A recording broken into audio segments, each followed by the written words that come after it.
মই কি কৈছে জানে আপসু প্ৰেচিডেণ্ট বা আপসু যদি কয় আমি কৰিছে বুলি যদি কয় তেতিয়াহে মই মানিব পাৰিলে হয় ইহঁতে কৰা নাই ইহঁতে কৰা নাই কৈছে না ইহঁতে কৰিছে উল্টা ইহঁতে ক'ব লাগিছিল হয় আমি আপসু এই কামটো কৰিছে তেতিয়া মই বিশ্বাস কৰিলে হয় ইহঁতে কৰা নাই বুজিছে ইহঁতে কৰা নাই বুলি কৈছে তাৰমানে কৰিছে উল্টাহে ইহঁতে একবাৰ ভালকে এক্সামিন কৰি পেলাই চাওকচোন আপোনালোকে আজি উল্টাপানী সৰলপাৰা সেইফালে আৰু এইফালে জংদুৱাৰ ফালে মানে ৰায়মনা সেইফালে আমাৰ বিপিএফ দলৰ নাম লৈ পেলাই বিপিএফ দলৰ কিবা ফ্লেগ লৈ পেলাই বা বিপিএফ দলৰ নাম লৈ পেলাই জংঘল কাটি আছে এইটো কোন হয় কথাটো একে হয় না নহয় তাৰমানে বিপিএফ দলৰ নাম লৈ জংঘল কাটিবলৈ 400-500জন ওলাই পেলাই গৈ আছে যে এইটো বিপিএফ কৰিছে না ইউপিএফ কৰিছে এতিয়া এই মই কোৱাটো এই একে বস্তু আমাৰ নাম লৈ পেলাই বিপিএফৰ ছাপৰ্টাৰ হৈ পেলাই ইহঁতৰ মানুহে জংঘল কাটিবলৈ যায় 400-500 এইটো কি হ'ল এইবিলাকে মুঠতে স্পষ্ট ডিফেন্ডৰে ক'ব লাগিছিল এই কামটো আমি কৰিছে তেতিয়া মই বিশ্বাস কৰিলে হয় সি কৰা নাই স্যাৰ পলিটিক্যাল ব্লেম গেম কথা বলছেন ৰাজনীতিক গেম নহয় এইটো আমাৰ একটা ৰিকোয়েস্ট ছয় জনগোষ্ঠীক ST দিয়াৰ কথাটো লৈ পেলাই আজি ট্ৰাইবেল সম্প্ৰদায়ৰ মানুহসকলে বিদ্ৰোহ কৰিছে আৰু সেই বিদ্ৰোহ সেই আন্দোলন আমাৰ BTCত তীব্ৰ গতিত চলি আছে আৰু ইয়াৰ সম্পৰ্কে মই দুআষাৰমান ক'ব বিচাৰিছোঁ ট্ৰাইবেল মানুহসকলে কেতিয়াও ছয় জনগোষ্ঠীক STকৰণ কৰিব নালাগে বুলি কোৱা নাই আৰু ছয় জনগোষ্ঠীক ট্ৰাইবেলসকলক যেনেকৈ সাংবিধানিকভাৱে সুৰক্ষিত যি ফেচিলিটিছ দিছে তেনেকুৱা দিব নালাগে বুলি কোৱা নাই যি বিদ্ৰোহ কৰিছে সেইটো ছয় জনগোষ্ঠীৰ এগেইনষ্ট নহয় যি বিদ্ৰোহ কৰিছে ইয়াৰ কাৰণ আছে যে ছয় জনগোষ্ঠীক STকৰণ কৰাৰ পিছত এক্সিষ্টিং ট্ৰাইবেলসকলৰ সাংবিধানিকভাৱে আইনগতভাৱে যি সুৰক্ষিত ফেচিলিটিছ আছে সা সুবিধা দিয়া গৈছে এই সা সুবিধা ক'বাত নহয় ক'বাত ক্ষতি হ'ব নেকি ইয়াত এপ্ৰিহেনশ্যন আমাৰ ট্ৰাইবেল মানুহসকলৰ মনত আহিছে আৰু সেইটোকে আন্দোলনৰ দ্বাৰা ব্যৰ্থ কৰিব চেষ্টা চলাইছে আনফৰ্চুনেটলি আমাৰ কোকৰাঝাৰত ছাত্ৰ ছাত্ৰীসকলে ডেকা গাভৰুসকলে সিদিনা BTC ছেক্ৰেটেৰিয়েট আৰু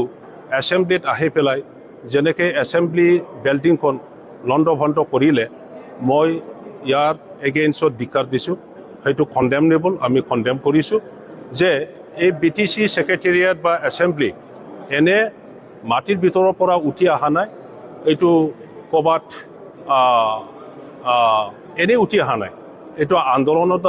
আন্দোলনৰ দ্বাৰা গঠিত আন্দোলনৰ দ্বাৰা এই BTC ছেক্ৰেটেৰিয়েটখন বনোৱা হৈছে ইয়াত আমাৰ বড়োসকলৰ ট্ৰাইবেলসকলৰ ইতিহাস আছে হাজাৰ হাজাৰ মানুহ more than 5,000 আমাৰ ডেকা গাভৰু বড়ো মানুহসকলৰ জীৱন দান বা বলিদানৰ আধাৰৰ এই BTCখন গঠিত হৈছে গতিকে এই BTCৰ কোনো পধ্যেই আমি অন্যায় হোৱা বা নষ্ট হোৱাটো আমি নিবিচাৰোঁ গতিকে আহিব লগা দিনত কোনো আন্দোলনকাৰীয়ে তেনেকুৱা যেন কাম নকৰে সেইটো মই আহ্বান জনাইছোঁ আনফালে আমাৰ ট্ৰাইবেলসকলৰ যিটো এপ্ৰিহেনশ্যন ইয়াত যুক্তি আছে বিনা যুক্তি ট্ৰাইবেলসকলে আজি আন্দোলন কৰা নাই যেটো গ্ৰুপ অফ মিনিষ্টাৰৰ যেটো ৰিকমেণ্ডেশ্যন সেই ৰিকমেণ্ডেশ্যনটো আমি দেখিবলৈ পাইছোঁ যে এজন মহান ট্ৰাইবেল মানুহৰ হাতেদি এই ৰিকমেণ্ডেশ্যনটো এছেম্বলিত দাখিল কৰা হৈছে আৰু এজন মহান ট্ৰাইবেল নেতা আমাৰ স্পিকাৰ ডাঙৰীয়াৰ দ্বাৰা সেইটো গ্ৰহণ কৰিছে আৰু ভাৰত চৰকাৰলৈ এইখন ৰিকমেণ্ডেশ্যনৰ ওপৰতে প্ৰেৰণ কৰা হৈছে এতিয়া ট্ৰাইবেলসকলে আনফালে ভয় খাইছে যে নিজৰ যিটো সুৰক্ষিত সাংবিধানিক আৰু আইনগতভাৱে যিটো ফেচিলিটিছ দিয়া গৈছে সেইটো হেৰুৱাৰ এটা ভয়। আনফালে 6 জনগোষ্ঠীৰ তেখেতসকলৰ জাতি হিচাপে যাই টকাৰ যিটো আশা আকাংক্ষা সেইটো পূৰণ কৰাৰ এটা দায়িত্ব। গতিকে মাজত আমি ট্ৰাইবেলসকলে থিয় দিব লগা হৈছে। এতিয়া কথাটো হৈছে ৰেকমেণ্ডেশ্যনত যি ভাগ ভাগ কেটাগৰাইজ কৰি পেলাই যিমানেই ট্ৰাইবেল বনোৱাৰ চেষ্টা নকৰক, পাৰ্লিয়ামেণ্টত যেতিয়া যাব আৰু পাৰ্লিয়ামেণ্টৰ আইন হিচাপে বিল হিচাপে যেতিয়া সেইটো উত্থাপন কৰিব, এই বিলটো সংবিধানত যিটো প্ৰভিজন আছে এই প্ৰভিজন মতেহে বনোৱা হ'ব। গতিকে অল ইণ্ডিয়া ইয়াত এ কেটাগৰীৰ ট্ৰাইবেল, বি কেটাগৰীৰ ট্ৰাইবেল নাথাকে। অল ইণ্ডিয়া ট্ৰাইবেল কেটাগৰী এটাই, এইটো ট্ৰাইবেল হিচাপে জানিব, এছ টিটো এছ টি হিচাপে কৰিব, এছ চিটো এছ চি হিচাপে কৰিব। গতিকে ইয়াত tribal hills, tribal plains, tribal valley বুলি নাথাকিব। মই কেটাগৰিকেলি মই আকৌ ৰিপিট কৰিম, আমাৰ ট্ৰাইবেল জনগণৰ মানে নলেজৰ কাৰণে যে যিমানে আসাম চৰকাৰে বা গ্ৰুপ অফ মিনিষ্টাৰৰ যিটো ৰিকমেণ্ডেশ্যন,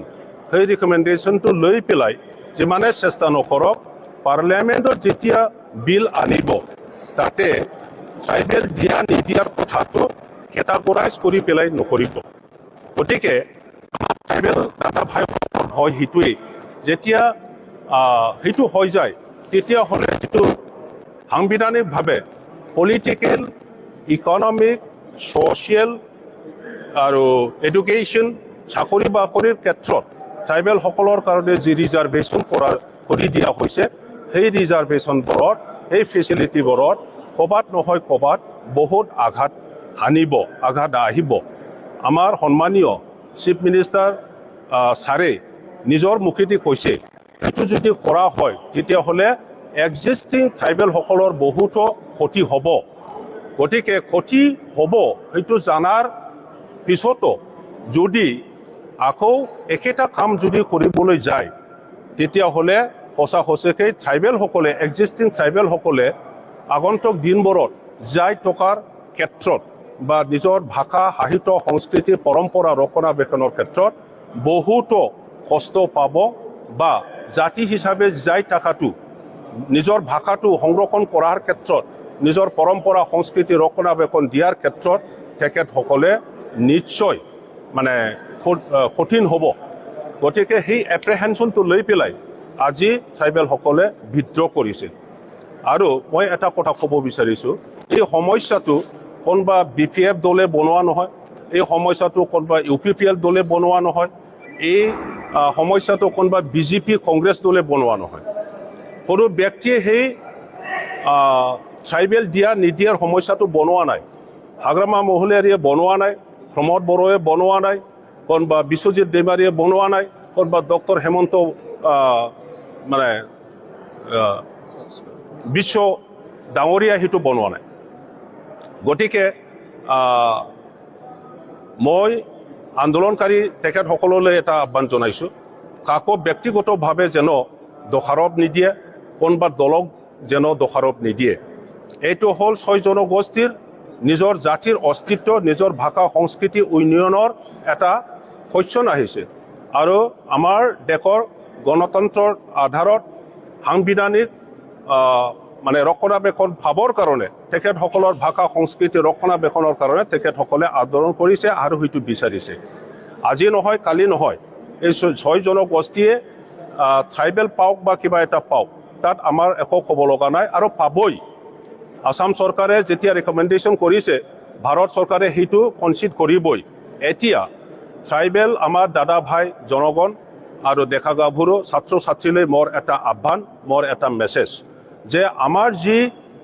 সুৰক্ষিত আমি ফেচিলিটি পাই আছোঁ ৰাজনৈতিকভাৱে, অৰ্থনৈতিকভাৱে, শিক্ষাৰ ক্ষেত্ৰত, চাকৰি বাকৰিৰ ক্ষেত্ৰত, সেইটো আমি কেনেকৈ মানে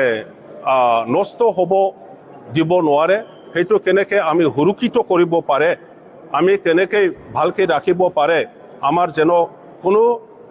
নষ্ট নহয়, ক্ষতি নহয়, এই কামটো আপোনালোকৰ হাতত থাকিল। আপোনালোকে কেনেকৈ সুৰক্ষিত কৰিব পাৰে এই কামটো আপোনালোকে কৰিব পাৰিব লাগিব। এতিয়া BTC অঞ্চলত যিটো হৈ আছে, মই ভাবোঁ আলোচনাৰ অতি প্ৰয়োজন।